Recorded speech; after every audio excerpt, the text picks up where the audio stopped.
Welcome, everybody, to Brookside's story. And the Brookside there is Brookside Christian Reformed Church in Grand Rapids. I'm Quinn Schultz, a member. And I'm Pastor Paul DeVries. Pastor Paul, this is part 2, where we're explaining a bit of your idea, which you're carrying to fruition, to do a multi-sermon, maybe 6 even, on human sexuality and marriage. And we're talking a little bit about why you're doing it.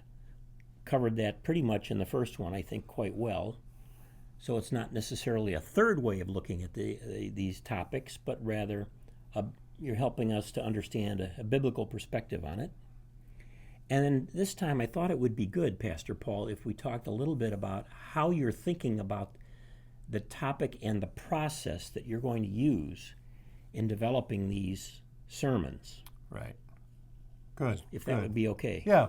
So broadly speaking, the topic is marriage and human sexuality. And the approach that I'm thinking of taking is I want to present the best biblical case for laying the foundations for what marriage is, what human sexuality is, where it comes from, and how we as human beings can live redemptive, God-honoring lives of blessing in that. And so to start in the series, I want to go right to Genesis 1 and 2. Genesis 1 and 2 are the only chapters of the Bible that explain what created life as image bearers was like before the fall. And both in chapter 1 and chapter 2 of Genesis, you get the foundation for human sexuality and for marriage. Okay. And then, of course, over other sermons, you would get into, let's say, some of Paul's writings or whatever. Sure, but even before you get to Paul, I want to get to what Jesus has to say. And even before I get to Jesus, I think we need to get to the reality of the fall, right? The fall we don't have to say that much about because that's what we all live in. We live in the brokenness of sin. So everything about life is tainted by sin, and that includes marriage and sexuality. But marriage and sexuality are two of the only, I shouldn't say only, but some of the few things. Nothing is said about politics in Genesis 1 and 2, but human sexuality, nothing is said about money in Genesis 1 and 2, but human sexuality, yes, before sin. So the way God created it was perfect, the way it's supposed to be. Everything after Genesis 3 is not the way it's supposed to be. So by the time Jesus comes on the scene, yes, he's our Redeemer, but he's addressing a broken world.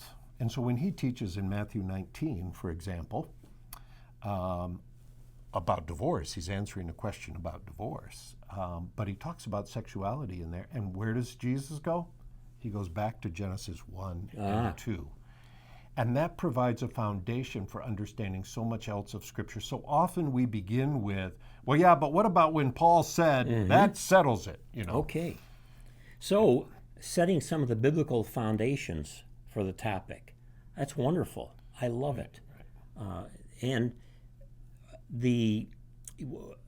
you said in the previous one that your purpose was not to convert people, and I was going to ask you if you meant, as you lay out the biblical foundations and get a little deeper, if what you're trying to do is help people understand. Yeah, exactly. Yeah, I sort of wondered, was convert the best word? But yeah, what I meant by that is so often when we present our case, we're trying to browbeat another person into listening to us, or we're trying to reason them. I want you, who's ever listening to these sermons, to be able to hear clearly why this is what the church teaches, how it corresponds to Scripture, comes directly from Scripture, I believe.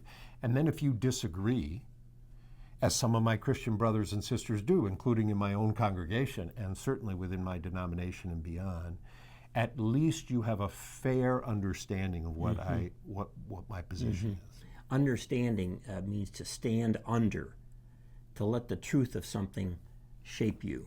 Right. And go ahead. So often on this issue, precisely because of the animosity, in my experience, yes, there's real substance to our disagreement. I don't mean to suggest that there isn't. But it's often not the substance that we're actually arguing and fighting about. Okay. If you can accomplish even just that with the sermon series, you are really doing Brookside and anyone, visitors and the like, a real service.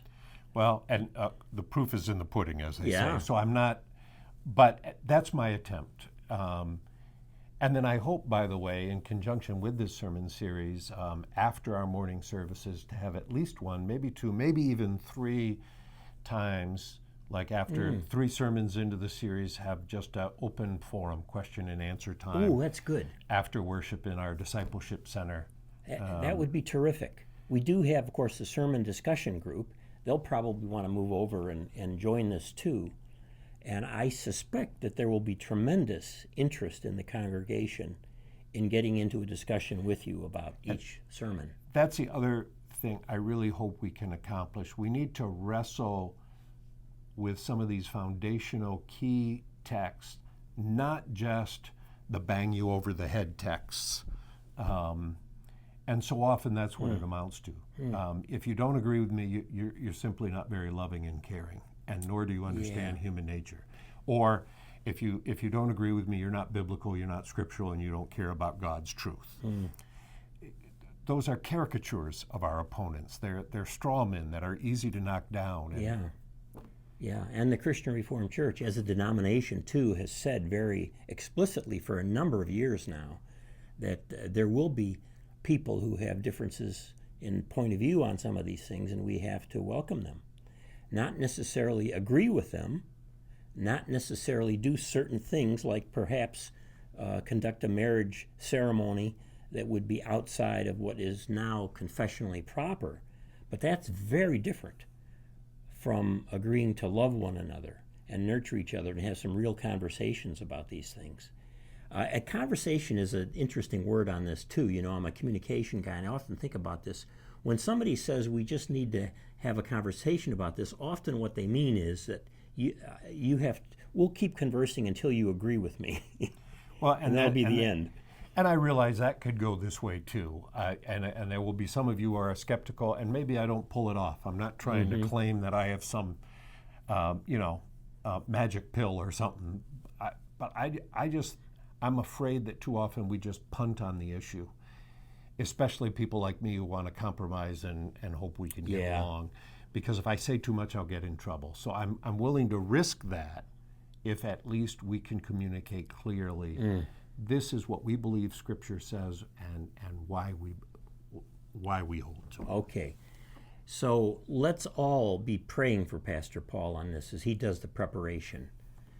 It's going to be difficult. I appreciate that. For you, and I think we need to embrace you both as our leader and as our servant, as God's servant, to have you do this in a way that makes Scripture clear, but also is real pastoral in tone, if that makes sense to you. And that is the desire. Okay, good. The desire. So, and then to have those sessions afterward for discussion would be terrific too. So thank you for watching again this part 2, which is kind of a setup for a multi-part series on this topic that can be so divisive. And you are a courageous guy, Pastor Paul, for doing this. And to do it through a biblical lens. Or foolhardy, one or the other. Sometimes they go together, right? Sometimes. So it all starts on, gotta make sure I get my date right, April 21, the third Sunday in April. Okay.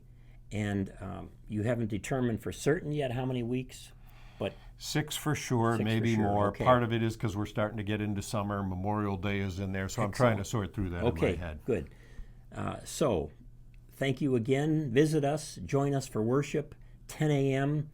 at Brookside Christian Reformed Church here on the southeast side of Grand Rapids. Blessings, everybody.